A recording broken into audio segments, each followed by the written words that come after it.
suatu ketika kan saya sebagai guru TK itu kan banyak event lomba, Pak. Ya. Nah, alhamdulillah di tahun 2006 saya itu mewakili Jawa Tengah untuk lomba kreativitas guru. Di cabang lomba membuat gambar seri dan mendongengkannya. Nah, ini lomba yang agak menguntungkan saya. Karena punya kemampuan melukis. Betul. Jadi membuat gambar seri itu kan otomatis gambar. Yeah. Itu basic saya. Nah, mendongeng itu keseharian saya di kelas apa dengan anak-anak. Yeah. Alhamdulillah jadi juara 1 di nasional. Nah, setelah itu dihubungi oleh dinas di pusat. Pak Kempo, Anda kan juara, tolong ya ilmunya dibagikan ke guru-guru di Indonesia, dia bilang gitu. Nah, saya bingung, saya disuruh apa, Bu? Anda jadi ini apa narasumber workshop pelatihan untuk guru-guru. Ya, saya belum pernah mengisi semacam itu, tapi ya saya sanggupi. Ya, Bu. Terus lokasinya di mana? Di Palembang, tingkat nasional. Waduh, tingkat nasional di Palembang, udah keluar Jawa. Tapi yang karena saya nggak pernah naik pesawat, ini kesempatan saya naik pesawat pertama kali.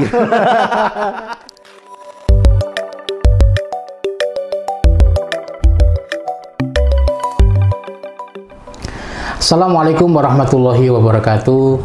Teman-teman dimanapun berada, bertemu kembali dengan saya di channel Badiatul Mukhlisin Asti. Teman-teman sekalian, saat ini saya kedatangan tamu spesial, jauh-jauh datang dari Semarang, Kempo Antaka, atau saya biasa memanggilnya Kak Kempo. Assalamualaikum Kak Kempo. Waalaikumsalam warahmatullahi wabarakatuh. Kabarnya gimana Kak Kempo nih? Alhamdulillah baik, Pak. Jadi Kak Kempo ini adalah seorang pencerita, seorang juru kisah, yang juga seorang seni rupa. Ya. Seni rupawan apa ini? Ya, Perupa. Perupa boleh. Tukang gambar sebenarnya. Tapi tukang gambar ya. Tapi kalau seni rupawan berarti malah rupanya ya. Rupawan ya. Rupawan ya. Dia juga pernah menjadi seorang dosen. Ya. Tapi saat ini sudah dosen Kak ya. Ya. Ya. Kak Kempo, boleh diceritakan sedikit latar belakang Kak Kempo masa kecilnya? Iya, terima kasih Pak. Jadi teman-teman yang menyaksikan channel ini, saya akan sedikit saja bercerita tentang ketika saya kecil itu ya seperti layaknya anak-anak, saya suka coret-coret sebenarnya dari kecil Pak. Ya.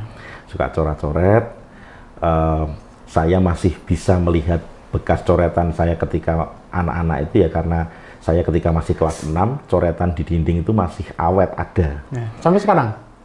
Alhamdulillah rumah itu sudah dijual, Pak. Oh, sudah dijual. Jadi sudah bekasnya sudah hilang. Tapi ada cerita menarik, kenapa kok itu masih awet ketika sampai detik terakhir saya meninggalkan rumah itu. Tahun berapa? Itu saya lulus SD berarti sekitar tahun 90-an gitu. Jadi sebelum lebih lanjut, ya. Kak Kempo itu lahir di mana? Ya, saya lahir Semarang, asli Semarang, kemudian tanggalnya 23 Juli 1978, ya, bertepatan Hari Anak Nasional, Pak. Oh gitu ya, ya makanya jadi, sekarang mencintai dunia anak. Ya, masih imut saya, Pak. Oh, masih imut ya. Imut atau amit, Kak? Imut atau amit, karena ya. Dua hal yang berbeda tipis. Iya, betul. Ya, terserah penonton lah yang mendengar. Kata ibu-ibu imut saya. Imut ya. Ya, ibu-ibu yang mungkin agak silap matanya. Betul. Ibu-ibu kilap itu. Ibu-ibu kilap. Iya. Jadi masa kecil saya banyak di daerah Semarang Atas Pak waktu itu ya. Jadi, Semarang Atas ya? Ya, daerah Banyumanik tepatnya. Itu sering coret-coret di tembok. Nah, bapak saya kebetulan guru SD. Nah, mungkin karena latar belakang bapak saya yang guru itulah mempunyai pendapat tentang coret-coret anak itu sedikit berbeda. Jadi ibu saya yang ibu rumah tangga biasa itu selalu malu karena dari ruang tamu sampai kamar tidur itu penuh coret-coretan dan pakai pensil, pakai kapur, pakai spidol, macam-macam. Pokoknya pakai apapun lah ya. Bu, ya ini catnya diperbarui. Nah, bapak saya itu cerita ke saya kalau selalu menolak dengan kata-kata yos ben gue kenang-kenangan gitu. Nah, saya juga pernah. Tapi di antara kakak di antara saudara-saudaranya Kak Kempo, baik kakak atau adik, itu juga punya tradisi yang sama coret-coret. Saya kebetulan anak pertama. Jadi anak pertama adik waktu itu baru 2, perempuan semua dan punya hobi yang tidak sama. Tidak sama. Tidak sama. Jadi adik saya yang nomor 2 hobinya menyanyi, yang nomor 3 menari, yang menggambar saya. Nah itu, jadi kami punya hobi seni tapi berbeda cabang gitu. Ya, sama-sama seni ya. Nggih, itu. Nah, cuman mungkin bapak walaupun tidak bisa menggambar, ibu tidak bisa menggambar, cuman seingat saya bapak, terutama bapak ya yang memotivasi saya, memfasilitasi juga. Jadi saya pernah gambar itu di sebuah triplek yang sudah usang di belakang rumah. Ketika usia? Waktu itu SD, saya lupa kelas berapa, saya gambarin pakai spidol, naga gitu. Pulang sekolah tuh udah terpampang di ruang tamu. Jadi kalau ada tamu datang tuh bapak tuh nggak lupa memamerkan karya-karya saya yang sudah template di gitu ya? Ruang tamu lah. Mungkin itu motivasi. Kemudian artinya bapak sudah menangkap bahwa ini anak berbakat menggambar. Betul, barangkali begitu.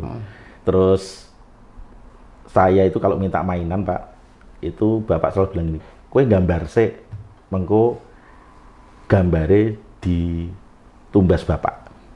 Jadi saya seolah-olah punya pekerjaan menjual gambar saya, dapat uang, baru saya bisa beli mainan gitu. Dan yang membeli adalah bapak saya. Ya mungkin itu salah satu caranya supaya mungkin tidak manja sekali minta langsung dikasih, mungkin harus ada usaha dulu barangkali gitu. Ya itu masa kecil saya kurang lebih begitu. Jadi saya memang hobi gambar dari kecil, walaupun lingkungan tapi sebenarnya tidak ada yang bisa ketertarikan atau hobi menggambar itu ya, surat-surat itu ada kiblatnya nggak? Terinspirasi atau suka dengan siapa, suka dengan apa gitu? Nah, kalau yang di masa kecil itu ada tetangga memang yang suka ngajak gambar. Nah, kalau ditanya inspirasi dari kecil itu karena bapak saya guru, itu kadang sering membawa gambar-gambarnya Basuki Abdullah, kemudian gambarnya Afandi juga pernah. Jadi dulu lucu ketika saya suruh mengisi biodata Pak di sekolahan, cita-cita gitu ya anaknya. Itu sebenarnya cita-citanya pendek, tapi saya selalu nulisnya ingin jadi pelukis seperti Basuki Abdullah, Afandi, siapa gitu ya. Padahal intinya jadi pelukis gitu ya. Tapi itu nama-nama itu saya sebutkan gitu. Berarti ketika SD sudah mengenal Basuki Abdullah? Sudah diperkenalkan bapak saya, karena mungkin Afandi. Ya itu karena bapak guru SD sekalian aja dimotivasi dengan diperkenalkan karya-karya maestro begitu. Bahkan saya pernah menggambar, menyontoh ulang karya mereka, beberapa karya mereka. Ada gambarnya Basuki Abdullah yang gambar kuda kalau nggak salah itu 5 itu ketika kuda. SD ya? Iya, pakai krayon padahal belum mengenal cat itu. Belum mengenal cat. Terus pernah nyoba gambar foto bayi anaknya tetangga yang kebetulan orang Malaysia, dapat jodoh orang Malaysia gitu. Berani aja, kamu bisa gambar foto? Ya, pakai krayon pada waktu itu. Tapi ya itu mungkin proses berlatihnya di situ. Sampai titik mana kemudian Kak Gempo merasa bahwa menggambar itu betul-betul passion saya? Ya dari kecil sudah merasa gitu Pak. Jadi teman-teman juga di SD itu sering mintain gambar. Bahkan sampai dewasa pernah ketemu teman saya SD yang waktu itu masih tinggal di Banyumanik itu sampai ngomong, saya masih menyimpan gambarmu yang dikasihkan waktu SD. Jadi sampai dia simpan sampai dia tua.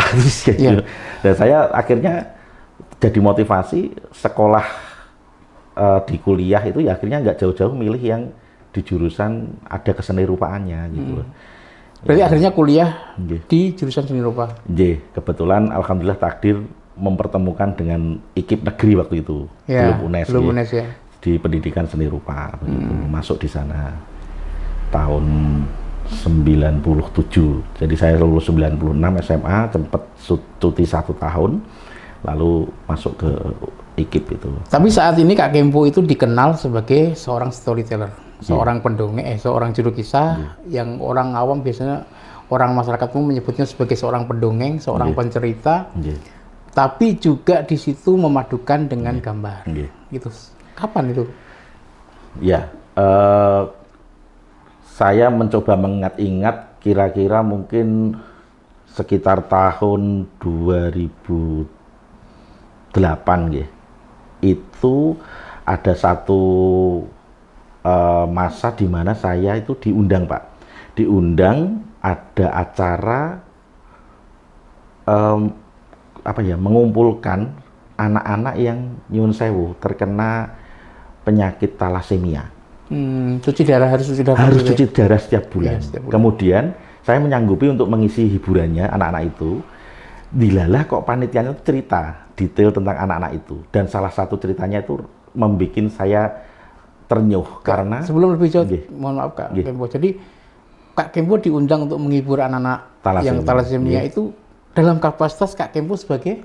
Saya sebagai orang pengisi acara saja. Pengisi acara. Pengisi acara di situ untuk menghibur Tapi anak-anak. ketika itu Kak Kempo belum dikenal sebagai seorang juru kisah. Belum, hanya praktek bercerita di sekolah saja. Kemudian kalaupun ada job ya belum banyak. Di sekolah itu maksudnya? Saya kan sudah mengajar sebenarnya. Sudah mengajar di TK.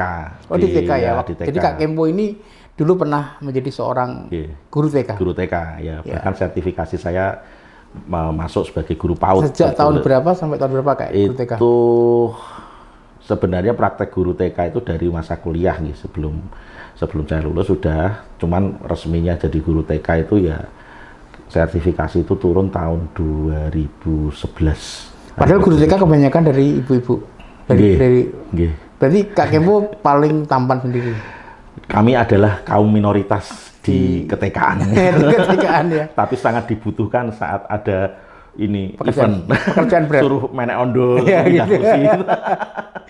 Nah, berarti ketika Kak Kempo jadi guru TK dan kemudian mengenal dunia storytelling dan kemudian ketika diundang untuk menghibur anak-anak yang kena talasemia itu, Kak Kempo berarti artinya sudah mulai menekuni dunia storytelling. Sudah. Jadi hanya sebatas di sekolah-sekolah, kemudian di undangan-undangan kecil gitu. Mungkin bisa diceritakan itu, dari mana mengenal dunia storytelling?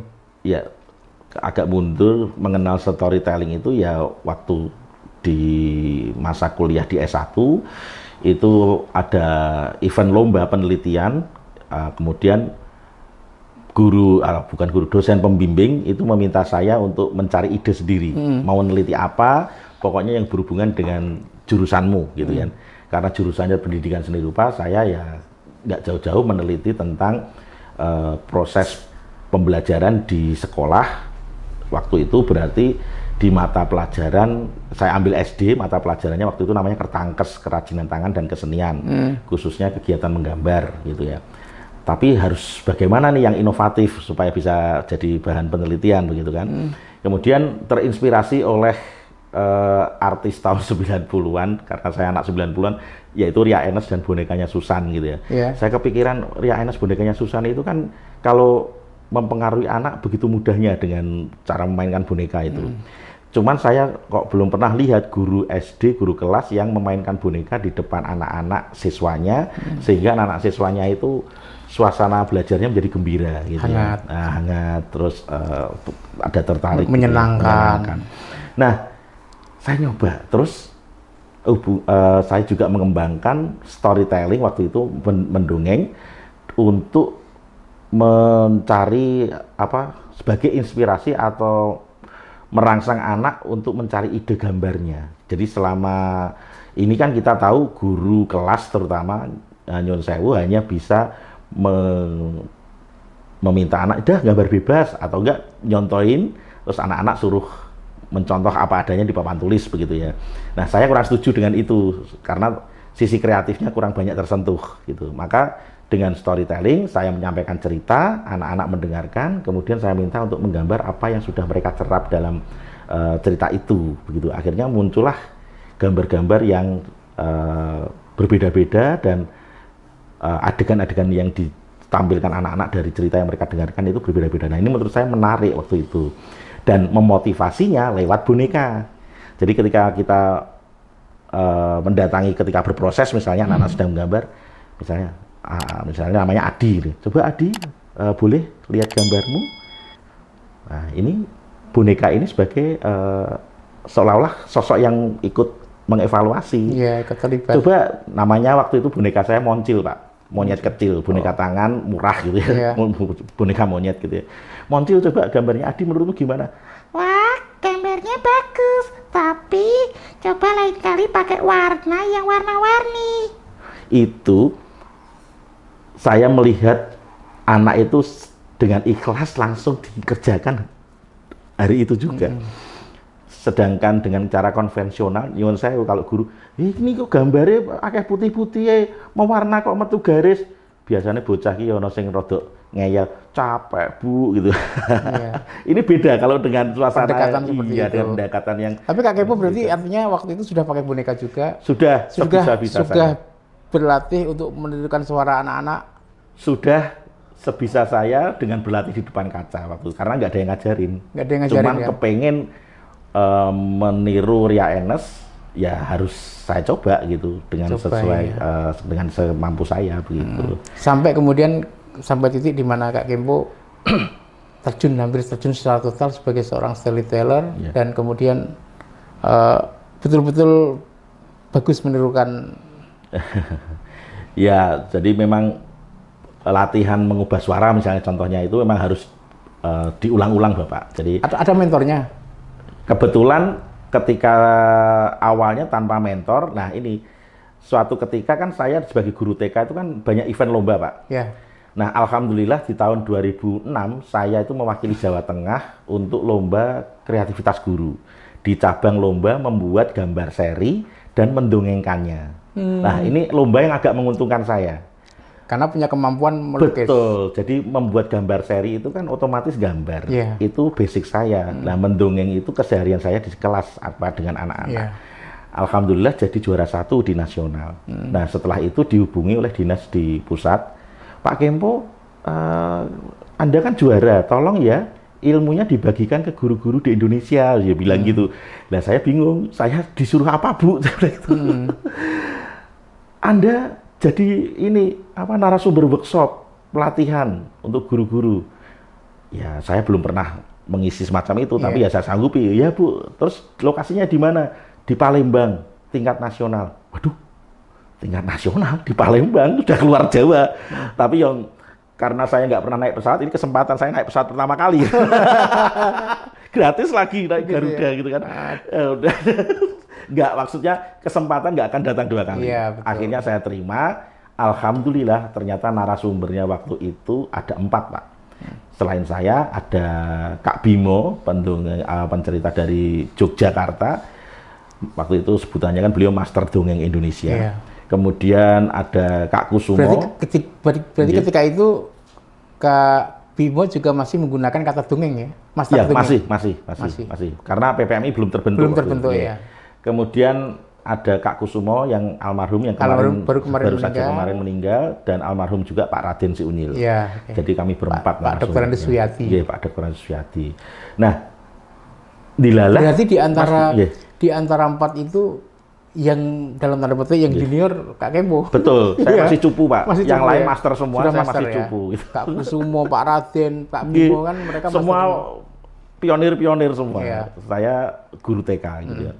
Nah, kemudian alhamdulillah mungkin berkahnya di situ. Jadi saya berangkat sesuai jadwal. Kok Mas Bimo itu juga berangkat barengi saya.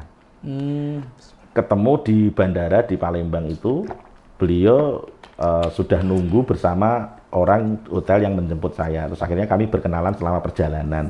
Mas Bimo harusnya majunya besok, tapi dia memang pengen lihat yang lain, termasuk lihat saya tampil gitu loh. Tapi akhirnya malah jadi akrab karena kita sekamar aja yuk kan, sama-sama nggak terpaut jauh usianya gitu. Yeah. Kalau dengan Pak Raden atau Kak Kusumo kan terlalu gapnya. Terlalu jauh. Ya, akhirnya kami sekamar. Nah di situ saya terutama banyak mendapat ilmu dari Mas Bimo tentang dunia bercerita secara profesional.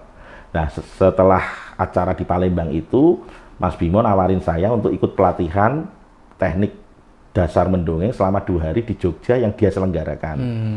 Saya ikut, walaupun saya waktu itu kepikirannya hanya ingin upgrade untuk tujuan saya tampil di kelas. Ya udah saya ikut, izin sekolah diperbolehkan, saya ikut ke Jogja 2 hari waktu itu. Nah dari pelatihan 2 hari itulah akhirnya tercetus keinginan Kak Bimo waktu itu untuk membentuk PPMI. Jadi cikal bakalnya PPMI di situ, anggota awalnya. Itu tahun berapa? Tahun 2006-an sekitar. 2006 ya, setelah 2006 itu kan setelah acara di Palembang. Iya, itu masih runtut dalam 1 tahun. Oh iya. Jadi belum lama itu dari Palembang langsung ada acara itu. Kemudian singkatnya akhirnya dari anggota yang ikut pelatihan itu menjadi anggota angkatan pertama PPMI waktu itu. Namanya masih Persaudaraan Pendongeng Muslim Indonesia. Waktu itu masih pendongeng ya? Waktu itu masih pendongeng, belum pencerita gitu. Nah itu sejarah singkatnya itu. Sampai kemudian Kak Kempo salah satu karakteristiknya di dalam memberikan cerita kepada anak-anak adalah dengan media gambar, dengan menggambar secara langsung. Itu kemampuan yang memang sudah diasah sejak kecil ternyata. Itu hobi dari kecil. Ya dari anak-anak thalassemia itu yang notabene saya dikasih informasi, Mas ini nyun sewu anak-anak ini tuh Mas, nyun sewu usianya tuh banyak yang tidak sampai dewasa begitu kan. Saya wah ini kayaknya saya harus tampil beda mendongengnya. Kalau kemarin-kemarin pakai wayang. Berarti ketika artinya gitu. Maaf Kak Kempo, berarti ketika menghibur anak thalassemia itu sudah dari Palembang? Sudah dari Palembang dan sudah mengikuti juga, konsep pelatihan. Artinya sudah memiliki bekal ya. Nggih, sudah.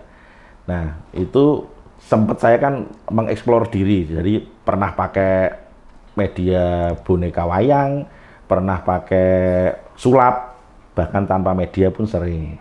Nah, ketika dengan anak thalassemia itu terbersit untuk pakai gambar, niru Pak Raden ceritanya. Niru Pak Raden, pakai gambar. Akhirnya karena saya niru Pak Raden, sekalian aja kostumnya pakai beskap, pakai jarik, pakai blangkon. Tapi saya nggak pakai kumis. Saya make up karena saya pernah ikut UKM ketoprak di kuliah, bisa make up karakter. Saya pakai make up tua, ngoret-ngoret muka sendiri. Waktu itu pakai nama Eyang Jarkoni. Bisa ngajar, bisa ngelakoni. Untuk kritik saya sendiri gitu, sebagai guru, ojo ngantek Jarkoni gitu. Iya. Eyang Jarkoni. Iya, Eyang Jarkoni waktu itu belum Kak Kempo terkenalnya, Eyang Jarkoni. Terus tampillah saya dengan gambar live di depan penonton sambil bercerita. Nah, saya melihat kok audiens bapak-bapak, ibu-ibu yang mendampingi anak-anak itu kok tertarik juga. Saya pikir ini kayaknya bagus kalau saya bawakan terus. Nah, Mas Bimo sebagai senior juga ketika tahu saya pakai gambar juga menyarankan, Mas Kempo jenengan pakai gambar saja karena belum banyak yang pakai media gambar gitu. Terus beliau kan pernah menulis buku kecil, buku saku tentang dasar mendongeng dan pernah mengelompokkan tipe-tipe pendongeng dengan medianya. Yang mau ortodok itu banyak, yang pakai boneka juga banyak, pakai musik banyak. Ternyata yang pakai gambar dia baru menemukan 3. Almarhum Pak Raden, Kak Andi Yuda dari Jogja, dari Bandung maaf, terus saya. Dari buku itu hanya 3 orang itu yang beliau susun gitu. Artinya memang sedikit yang memanfaatkan gambar secara live untuk didongengkan begitu. Nah akhirnya ya saya bawakan sampai sekarang itu, jadi mungkin jadi trademark gitu. Sudah keliling kemana aja Kak? Alhamdulillah beberapa tempat di Sumatera sudah, antara lain Jambi, Palembang, kemudian di Pekanbaru, kemudian di mana itu Kepulauan Rio. Ya, Kepri ya, Kepri ya, itu sudah pernah. Kemudian ke Kalimantan sudah 4 kali, ke Bali sudah pernah. Yang belum ya itu dari Sulawesi, ya Irian belum ya, Sulawesi Irian. Tadi Kak kembali ke yang tadi cerita ketika Kak Kempo penelitian terkait dengan bagaimana pengaruh bercerita, kemampuan storytelling terhadap pendekatan pembelajaran anak-anak. Gitu. Sekarang masukan Kak Kempo apa ya untuk guru-guru TK, SD kayak gitu? Dengan guru, seberapa signifikan, seberapa penting seorang guru yang menguasai storytelling kemudian dan itu diterapkan di sekolah? Iya. Jadi storytelling atau teknik bercerita itu menurut saya harus dikuasai oleh sosok yang namanya guru. Karena itu juga salah satu cara bagaimana teknik berkomunikasi untuk menjelaskan sesuatu dengan alur cerita tertentu gitu. Jadi apalagi untuk anak-anak yang notabene mereka suka mendengarkan cerita. Anak di tingkat dasar, baik di tingkat TK maupun SD, itu masih sangat-sangat menyukai mendengarkan cerita. Jadi kalau guru tidak menguasai itu alangkah sayangnya. Karena bercerita itu juga salah satu cara teknik mengajar begitu. Jangankan TK dan SD, saya mengajar sampai tingkat kuliahan pun masih menggunakan metode bercerita suatu ketika. Setiap saat saya menerangkan mata kuliah itu kadang harus menggunakan teknik bercerita. Jadi pernah saya jadi guru tamu, dosen tamu di dulu masih IAIN, belum UIN, Wali Songo.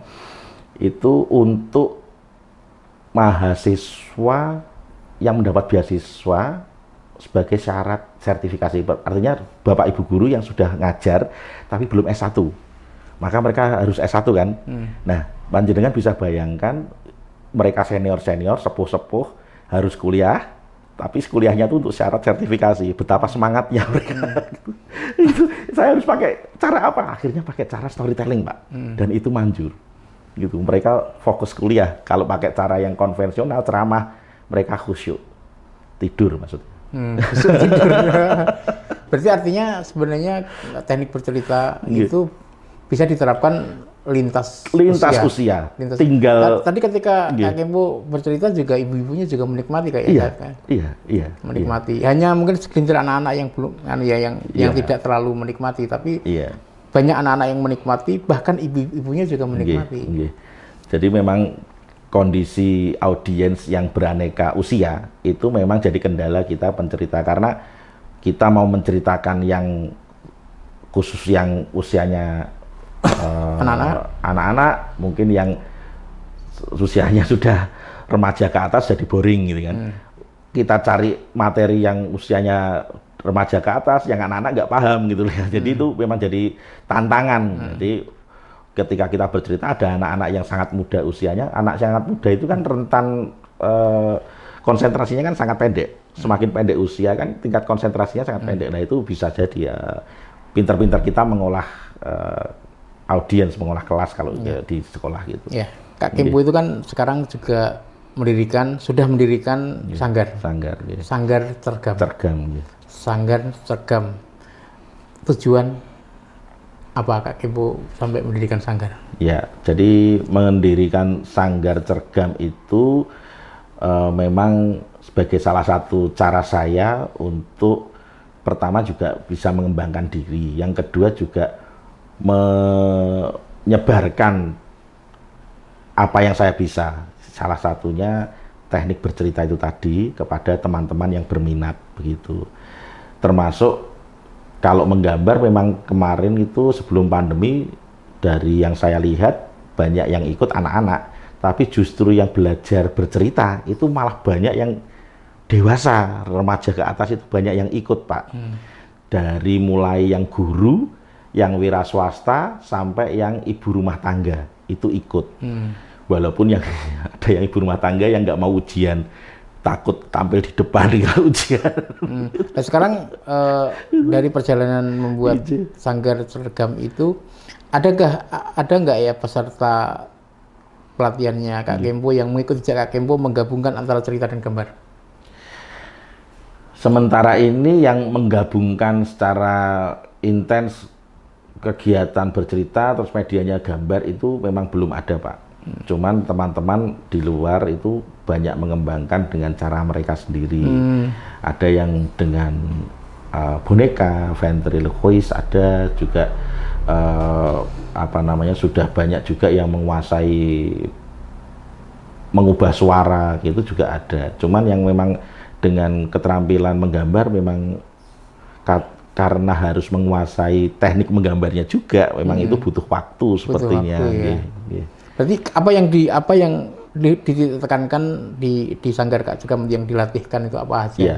Jadi namanya Cergam itu memang kami menyediakan kelas untuk latihan bercerita dan kelas untuk latihan menggambar. Jadi kelas itu sebenarnya terpisah. Jadi tidak di situ diajari bagaimana cara bercerita dengan menggambar, itu tidak, tapi itu kelas terpisah.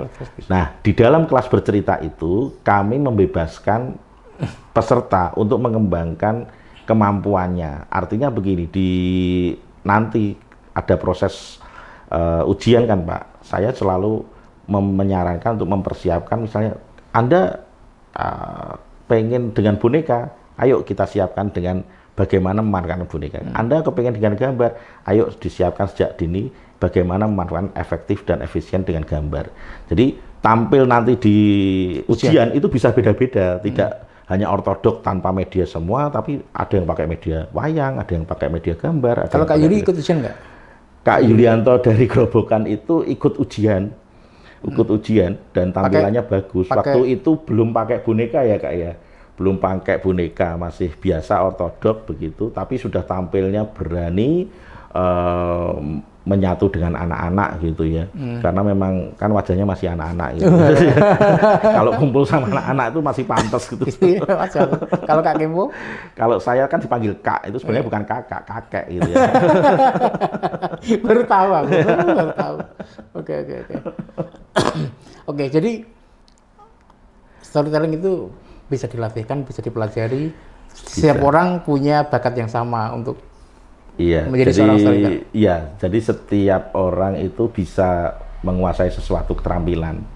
Termasuk bercerita itu adalah keterampilan. Saya meminjam istilah dari Kak Bimo itu, tidak ada obat ajaib yang bisa mengubah seseorang menjadi ahli pendongeng atau ahli bercerita, tetapi ya syaratnya harus menambah jam terbang, latihan gitu, karena keterampilan itu harus dikuasai dengan latihan gitu. Diasah terus menerus. Diasah terus ya. Bahkan saya sebagai penulis sering juga menyatakan kemampuan menulis, kepiawaian menulis tidak tiba-tiba jatuh dari langit. Betul, tapi dia dilalui dengan jalan berlatih. Betul. Dan terus menerus continue tanpa pernah mengenal putus asa. Iya. Apa pesan Kak Kembo untuk orang tua Indonesia? Iya.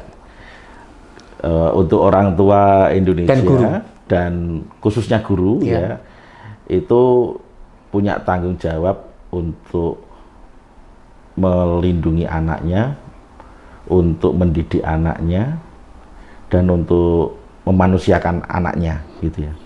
Artinya begini, anak itu punya kemampuan berbeda-beda dan harus kita asah mulai sejak dini dengan rasa kasih sayang. Dan rasa kasih sayang itu bentuknya macam-macam. Salah satunya adalah mendekatkan secara emosi kita orang tua kepada anak, guru kepada siswa. Cara yang paling mudah, murah, meriah untuk mendekatkan emosional atau kebatinan antara si orang tua dengan anak adalah dengan cara bercerita. Tidak perlu modal banyak, hanya modal Anda mau atau tidak. Perkara teknik itu kesekian, karena apapun tampilan cerita orang tua di depan anaknya, anak itu akan ikhlas menerima apa adanya. Saya walaupun pencerita, walaupun profesional sebagai pencerita, dengan anak saya sendiri itu tidak perlu berdiri di atas spring bed Pak. Gitu. Ayo anak-anakku tepuk satu, oh lalala, nggak perlu ya. Cukup tiduran, mereka berada di sebelah saya menyampaikan suara. Menyampaikannya nggak perlu atraktif juga. Betul, artinya orang tua lain pun juga sama gitu. Anak itu mendengarkan suara orang tuanya dengan menyampaikan alur cerita itu sudah senangnya minta ampun, dan itu akan dinanti-nanti. Itu. Apalagi kalau orang tuanya, walaupun kalau sama anak kan di atas ranjang mau tidur itu kan nggak harus atraktif. Tapi kalau bisa menirukan suara-suara yang berbeda, itu akan jauh lebih. Itu akan lebih menarik. Menarik anak-anak. Memang tidak bisa dipungkiri. Jadi istri saya kalau mendongeng kadang diprotes, ibu nggak sebagus ayah kalau bercerita. Gitu ya. Tapi ibunya juga saya ajarin, jangan terus, wah kesempatan nih aku nggak mau cerita biar ayah saya. Enggak, pakailah gambar dalam buku bergambar yang menarik buat anak-anak. Artinya yang membacakan cerita atau storytelling dengan media buku, menunjukkan gambarnya yang menarik. Itu juga jadi media yang cukup bagus gitu. Ya, oke. Jadi kalau misalnya ada guru di sekitaran Semarang dan sekitarnya yang pengen ikut berlatih bercerita atau berlatih menggambar di sanggarnya Kak Kembo, ini bagaimana caranya? Iya, jadi kalau ada teman-teman yang berminat belajar di Sanggar Cergam, bisa langsung saja menghubungi nomornya Sanggar Nanti Kodam. kita Ya, cantumkan ya Kak ya. ada di Alamatnya boleh dicantumkan? boleh silahkan. Silahkan ya. Jadi 081325538999. Ya. Alamatnya di Jalan Panda Timur 1 nomor 8 Kelurahan Palebon Semarang. Ya. Monggo menawi ajeng cari info lewat nomor itu silahkan. Ya, Begitu. terima kasih Kak Gembo Nggih, atas sami-sami. inspirasi, atas sharing-sharingnya, pencerahannya terkait dengan storytelling dan pentingnya untuk penguatan pendidikan karakter di negara kita. Ya. Nggih, Karena insya kita Allah, ya. saat ini kayaknya sedang darurat bercerita kayaknya. Nggih, Ya. nggih. Anak-anak kita membutuhkan cerita, sementara orang tua kayaknya sudah ogah bercerita. Iya. Ya. Nggih. Teman-teman, demikian perbincangan hangat saya dengan Kak Gempo Antaka, seorang juru kisah dari Semarang, seorang juru kisah yang sudah melalang buana kemana-mana. Mudah-mudahan bisa memberikan inspirasi positif kepada kita semua. Sampai jumpa di perbincangan kami selanjutnya. Assalamualaikum warahmatullahi wabarakatuh. Waalaikumsalam warahmatullahi wabarakatuh.